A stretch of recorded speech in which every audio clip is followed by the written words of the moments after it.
Hi, I'm Melissa from Starry Family Farm, and today I'm going to be reading for March 4th for the Bible in a Year Challenge readings. And all those previous readings from January 1st until now are in a playlist called Bible in a Year Readings, I believe, and so you'll find those all in order. Also, if you have any prayer requests, please comment below, and I would be so happy to pray for you. So today for March 4th, I'm going to be reading Numbers 24 through 26, Proverbs 27, and Luke 7. Numbers 24. By now, Balaam realized that the Lord intended to bless Israel, so he did not resort to divination as he often did. Instead, he turned and looked out toward the wilderness, where he saw the people of Israel camped, tribe by tribe. Then the Spirit of God came upon him, and this is the prophecy he delivered. This is the prophecy of Balaam, son of Beor, the prophecy of the man whose eyes see clearly, who hears the words of God, who sees a vision from the Almighty, who falls down with eyes wide open. How beautiful are your tents, O Jacob! How lovely are your homes, O Israel! They spread before me like groves of palms, like fruitful gardens by the riverside. They are like aloes planted by the Lord, like cedars beside the waters. Water will gush out in buckets. Their offspring are supplied with all they need. Their king will be greater than Agag. Their kingdom will be exalted. God brought them up from Egypt, drawing them along like a wild ox. He devours all the nations that oppose him, breaking their bones in pieces, shooting them with arrows. Like a lion, Israel crouches and lies down. Like a lioness, who dares to arouse her? Blessed is everyone who blesses you, O Israel, and cursed is everyone who curses you. King Balak flew into a rage against Balaam. He angrily clapped his hands and shouted, I called you to curse my enemies. Instead, you have blessed them 3 times. Now get out of here. Go back home. I had planned to reward you richly, but the Lord has kept you from your reward. Balaam told Balak, don't you remember what I told your messengers? I said, even if Balak were to give me a palace filled with silver and gold, I am powerless to do anything against the will of the Lord. I told you that I could say only what the Lord says. Now I am returning to my own people. But first, let me tell you what the Israelites will do to your people in the future. Balaam's final prophecies. This is the prophecy Balaam delivered. This is the message of Balaam, son of Beor, the prophecy of the man who sees clearly, whose eyes see clearly, who hears the words of God, who has knowledge from the Most High, who sees a vision from the Almighty, who falls down with eyes wide open. I see him, but not in the present time. I perceive him, but far in the distant future. A star will rise from Jacob. A scepter will emerge from Israel. It will crush the foreheads of Moab's people, cracking the skulls of the people of Sheth. Edom will be taken over, and Seir, its enemy, will be conquered, while Israel continues on in triumph. A ruler will rise in Jacob, who will destroy the survivors of Ur. Then Balaam looked over at the people of Amalek and delivered this prophecy. Amalek was the greatest of nations, but its destiny is destruction. Then he looked over at the Kenites and prophesied, you are strongly situated, your nest is set in the rocks, but the Kenites will be destroyed when Assyria takes you captive. Balaam concluded his prophecies by saying, alas, who can survive when God does this? Ships will come from the coast of Cyprus. They will oppose both Assyria and Eber, but they too will be utterly destroyed. Then Balaam and Balak returned to their homes. Chapter 25. Moab seduces Israel. While the Israelites were camped at Acacia, some of the men defiled themselves by sleeping with the local Moabite women. These women invited them to attend sacrifices to their gods, and soon the Israelites were feasting with them and worshiping the gods of Moab. Before long, Israel was joining the worship of Baal of Peor, causing the Lord's anger to blaze against his people. The Lord issued the following command to Moses, seize all the ringleaders and execute them before the Lord in broad daylight, so his fierce anger will turn away from the people of Israel. So Moses ordered Israel's judges to execute everyone who had joined in worshiping Baal of Peor. Just then one of the Israelite men brought a Midianite woman into the camp, right before the eyes of Moses and all the people, as they were weeping at the entrance of the tabernacle. When Phinehas, son of Eleazar and grandson of Aaron the priest, saw this, he jumped up and left the assembly. Then he took a spear and rushed after the man into his tent. Phinehas thrust the spear all the way through the man's body and into the woman's stomach. So the plague against the Israelites was stopped, but not before 24,000 people had died. Then the Lord said to Moses, Phinehas, son of Eleazar and grandson of Aaron the priest, has turned my anger away from the Israelites by displaying passionate zeal among them on my behalf. So I have stopped destroying all Israel as I had intended to do in my anger. So tell him that I am making my special covenant of peace with him. In this covenant, he and his descendants will be priests for all time because he was zealous for his God and made atonement for the people of Israel. The Israelite man killed with the Midianite woman was named Zimri, son of Salu, the leader of a family from the tribe of Simeon. The woman's name was Cosbi. She was the daughter of Zur, the leader of the Midianite clan. Then the Lord said to Moses, attack the Midianites and destroy them, because they assaulted you with deceit by tricking you into worshiping Baal of Peor, and because of Cosbi, the daughter of a Midianite leader, who was killed on the day of the plague at Peor. Chapter 26. Israel's second census.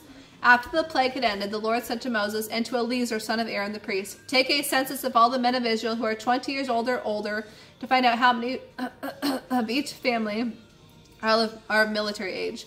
At this time, the entire nation of Israel was camped in the plains of Moab beside the Jordan River across from Jericho. So Moses and Eleazar the priest issued these census instructions to the leaders of Israel. Count all the men of Israel 20 years old and older, just as the Lord commanded Moses. This is the census record of all the descendants of Israel who came out of Egypt. The tribe of Reuben. These are the clans descended from Reuben, Jacob's oldest son. The Hanochite clan named after its ancestor Hanoch. The Paluite clan named after its ancestor Palu.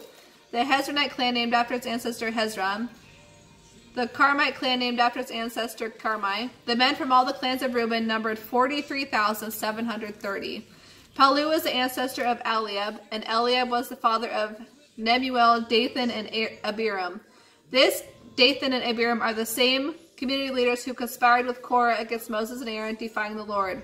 But the earth opened up and swallowed them, with Korah and 250 of their followers were destroyed that day by fire from the Lord. This served as a warning to the entire nation of Israel. However, the sons of Korah did not die that day. The tribe of Simeon. These were the clans descended from the sons of Simeon. The Nemuelite clan named after its ancestor Nemuel. The Jaminite clan named after its ancestor Jamin. The Jachinite clan named after its ancestor Jachin. The Zerahite clan named after its ancestor Zerah. The Shalmite clan named after its ancestor Shal. These men, the men from all the clans of Simeon, number 22,200. The tribe of Gad. These are the clans descended from the sons of Gad. The Zephonite clan named after its ancestor Zephon. The Haggite clan named after its ancestor Haggai. The Shunite clan named after its ancestor Shunai. The Oznite clan named after its ancestor Ozni. The Erite clan named after its ancestor Eri. The Eridite clan named after its ancestor Erodi. The Arelite clan named after its ancestor Areli. The men from all these clans of Gad numbered 40,500. The tribe of Judah. Judah had two sons, Er and Onan, who had died in the land of Canaan. But the following clans descended from Judah's surviving sons. The Shelonite clan named after its ancestor Shelah. The Perizzite clan named after its ancestor Perez. The Zerahite clan named after its ancestor Zerah. These are the sub-clans descended from the Perizzites. The Hezronites named after their ancestor Hezron. The Hamulites named after ancestor Hamuel. The men from all the clans of Judah numbered 76,500. The tribe of Issachar. These are the clans descended from the sons of Issachar. The Tolite clan named after its ancestor Tola. The Puite clan named after its ancestor Pua. The Jashubite clan named after its ancestor Jashub. The Shimronite clan named after its ancestor Shimron. The men from all the clans of Issachar numbered 64,300. The tribe of Zebulun. These are the clans descended from the sons of Zebulun. The Saradite clan named after its ancestor Sarad. The Elonite clan named after its ancestor Elon. The Jahilite clan named after its ancestor Jaleel. The men from all the clans of Zebulun numbered 60,500. The tribes of Manasseh. Two clans were descended from Joseph through Manasseh and Ephraim. These are the clans descended from Manasseh. The Machirite clan named after its ancestor Machir. The Gileadite clan named after its ancestor Gilead, Machor's son. These are the subclans descended from the Gileadites. The Ezraites named after ancestor Izer. The Helikites named after ancestor Helik. The Azraelites named after ancestor Azrael. The Shechemites named after their ancestor Shechem. The Shemedites named after ancestor Shemida. The Heferites named after the ancestor Hefer. Hefer's son Zelophehad had no sons, but his daughters' names were Mala, Noah. Hagla, Milcah, and Tirzah. The men from all the clans of Manasseh numbered 52,700. The tribes of Ephraim. These are the clans descended from the sons of Ephraim. The Shuthelahite clan named after its ancestor Shuthelah. The Becherite clan named after its ancestor Becher. The Tahanite clan named after its ancestor Tahan. This was a subclan descended from the Shuthamahites. The Aaronites named after their ancestor Aaron. Maybe. Not Aaron. The men from all the clans of Ephraim numbered 32,500. These clans of Manasseh and Ephraim were all descendants of Joseph. The tribe of Benjamin. These are the clans descended from the sons of Benjamin. The Belite clan named after its ancestor Bela. The Ashbelite clan named after its ancestor Ashbel. The Ahiramite clan named after its ancestor Ahiram. The Shushphamite clan named after its ancestor Shupham. The Huphamite clan named after its ancestor Hupham. These are the subclans descended from the Belites. The Ardites named after their ancestor Ard. The Nahmites named after their ancestor Naaman. The men from all the clans of Benjamin numbered 45,600. The tribe of Dan. These are the clans descended from the sons of Dan. The Shahamite clan named after its ancestor Shahem. All the clans of Dan were Shahamite clans, and the men from these clans numbered 64,400. The tribe of Asher. These are the clans descended from the sons of Asher. The Imnite clan named after its ancestor Imnah. The Ishvite clan named after its ancestor Ishvi. The Burite clan named after its ancestor Beriah. These are the subclans descended from the Berites. The Heberites named after their ancestor Heber. The Malchielites named after their ancestor Malchiel. Asher also had a daughter named Sarah. The men from all these clans of Asher numbered 53,400. The tribe of Naphtali. These are the clans descended from the son of Naphtali. The Jazilite clan named after its ancestor Jaziel. The Gunite clan named after its ancestor Guni. The Jerzite clan named after its ancestor Jezer. The Shilamite clan named after its ancestor Shilem. The men from all these clans of Naphtali numbered 45,400. The census results. So the total number of Israelite men counted in the census numbered 601,730. Then the Lord said to Moses, divide the land among the tribes in proportion to their populations as indicated by the census. Give the larger tribes more land and the smaller tribes less land. Each group's inheritance reflecting the size of its population. Make sure you assign the land by lot and define the inheritance of each ancestral tribe by means of the census listings. Each inheritance must be assigned by lot among the larger and smaller tribal groups. The tribe of Levi. This is the census record for the Levites who were counted according to their clans. The Gershonite clan named after its ancestor Gershon. The Kohathite clan named after its ancestor Kohath. The Merarite clan named after its ancestor Merari. The Libnites, the Hebronites, the Malites, the Mushites, and the Korathites were all subclans of the Levites. Now Kohath was the ancestor of Amram, and Amram's wife was named Jochebed. She also was a descendant of Levi, born among the Levites of the land of Egypt. Amram and Jochebed became the parents of Aaron, Moses, and their sister Miriam. To Aaron were born Nadab, Abihu, Eleazar, and Ithamar. But Nadab and Abihu died when they burned before the Lord a different kind of fire than he had commanded. The men from the Levite clans who were 1 month old or older numbered 23,000. But the Levites were not included in the total census figure of the people of Israel because they were not given an inheritance of land when it was divided among the Israelites. So these are the census figures of the people of Israel as prepared by Moses and Eleazar the priest on the plains of Moab beside the Jordan River across from Jericho. Not one person that was counted in the census had been among those counted in the previous census, taken by Moses and Aaron in the wilderness of Sinai. For the Lord had said of them, they will all die in the wilderness. The only exceptions were Caleb, son of Jephunneh, and Joshua, son of Nun. So everyone in the previous census has died except for those 2 men that had proved themselves faithful to God. So this new census with 601,730 people, these are all people who were not included in the previous census. So that is a lot of people. 601,000. Wow. Proverbs 27. Don't brag about tomorrow, since you don't know what the day will bring. Don't praise yourself, let others do it. A stone is heavy and sand is weighty, but the resentment caused by a fool is heavier than both. Anger is cruel, and wrath is like a flood, but who could survive the destructiveness of jealousy? An open rebuke is better than hidden love. Wounds from a friend are better than many kisses from an enemy. Honey seems tasteless to a person who is full, but even bitter food tastes sweet to the hungry. A person who strays from home is like a bird that strays from its nest. The heartfelt counsel of a friend is as sweet as perfume and incense. Never abandon a friend, either yours or your father's. Then in your time of need, you won't have to ask your relatives for assistance. It is better to go to a neighbor than to a relative who lives far away. My child, how happy I will be if you turn out to be wise. Then I'll be able to answer my critics. A prudent person foresees the danger ahead and takes precautions. The simpleton goes blindly on and suffers the consequences. Be sure to get collateral from anyone who guarantees the debt of a stranger. Get a deposit if someone guarantees the debt of an adulterous woman. If you shout a pleasant greeting to your neighbor too early in the morning, it will be counted as a curse. A nagging wife is as annoying as the constant dripping on a rainy day. Trying to stop her complaints is like trying to stop the wind or hold something that is with greased hands. As iron sharpens iron, a friend sharpens a friend. Workers who tend a fig tree are allowed to eat its fruit. In the same way, workers who protect their employer's interests will be rewarded. As a face is reflected in water, so the heart reflects the person. Just as death and destruction are never satisfied, so human desire is never satisfied. Fire tests the purity of silver and gold, but a person is tested by being praised. You cannot separate fools from their foolishness, even though you grind them like grain with mortar and pestle. Know the state of your flocks and put your hearts into caring for your herds. For riches don't last forever, and the crown might not be secure for the next generation.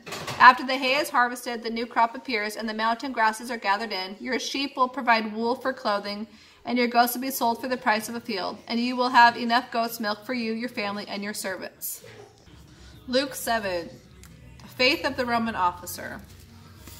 When Jesus had finished saying all this, he went back to Capernaum.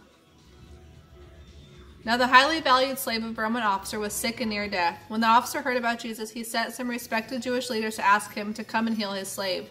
So they earnestly begged Jesus to come with them and help the man. If anyone deserves your help, it is he, they said, for he loves the Jews and even built a synagogue for us. So Jesus went with him. But before they had arrived at the house, the officer sent some friends to say, Lord, don't trouble yourself by coming to my home, for I am not worthy of such an honor. I am not even worthy to come and meet you. Just say the word from where you are, and my servant will be healed. I know because I am under the authority of my superior officers, and I have authority over my soldiers. I only need to say go, and they go, or come, and they come. And if I say to my slaves, do this or that, they do it. When Jesus heard this, he was amazed. Turning to the crowd, he said, I tell you, I haven't seen faith like this in all the land of Israel. And when the officer's friends returned to his house, they found the slave completely healed. Jesus raises a widow's son. Soon afterward, Jesus went with his disciples to the village of Nain, with a great crowd following him. A funeral procession was coming out as he approached the village gate. The boy who had died was the only son of a widow, and many mourners from the village were with her. When the Lord saw her, his heart overflowed with compassion. Don't cry, he said. And he walked over to the coffin and touched it, and the bearers stopped. Young man, he said, get up. Then the dead boy sat up and began to talk to those around him, and Jesus gave him back to his mother. Great fear swept through the crowd, and they praised God, saying, A mighty prophet is risen among us, and we have seen the hand of God at work today. The report of what Jesus had done that day spread all over Judea and even out across its borders. Jesus and John the Baptist. The disciples of John the Baptist told John about everything Jesus was doing, so John called for 2 of his disciples, and he sent them to the Lord to ask him, Are you the Messiah we've been expecting, or should we keep looking for someone else? John's 2 disciples found Jesus and said to him, John the Baptist sent us to ask, Are you the Messiah we've been expecting, or should we keep looking for someone else? At that very time, he cured many people of their various diseases, and he cast out evil spirits and restored sight to the blind. Then he told John's disciples, Go back to John and tell him what you have seen and heard. The blind see, the lame walk, the lepers are cured, the deaf hear, the dead are risen to life, and the good news is being preached to the poor. And tell him, God blesses those who are not offended by me. After they left, Jesus talked to the crowd about John. Who is this man in the wilderness that you went out to see? Did you find him weak as a reed, moved by every breath of wind? Or were you expecting to see a man dressed in expensive clothes? No, people who wear beautiful clothes and live in luxury are found in palaces, not in the wilderness. Were you looking for a prophet? Yes, and he is more than a prophet. John is the man to whom the scriptures refer when they say, Look, I am sending my messenger before you, and he will prepare your way before you. I tell you, of all who have ever lived, none is greater than John. Yet even the most insignificant person in the kingdom of God is greater than he is." When they heard this, all the people, including the unjust tax collectors, agreed that God's plan was right, for they had been baptized by John. But the Pharisees and experts in religious law had rejected God's plan for them, for they had refused John's baptism. "How shall I describe this generation?" Jesus asked.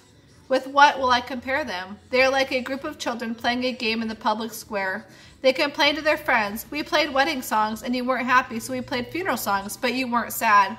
For John the Baptist didn't drink wine, and he often fasted, and you say, 'He's demon-possessed.' And I, the Son of Man, feast and drink, and you say, 'He's a glutton and a drunkard and a friend of the worst sort of sinners.' But wisdom is shown to be right by the lives of those who follow it." Jesus anointed by a sinful woman. One of the Pharisees asked Jesus to come to his home for a meal, so Jesus accepted the invitation and sat down to eat. A certain immoral woman heard he was there and brought a beautiful jar filled with expensive perfume. Then she knelt behind him at his feet, weeping. Her tears fell on his feet, and she wiped them off with her hair. Then she kept kissing his feet and putting perfume on them.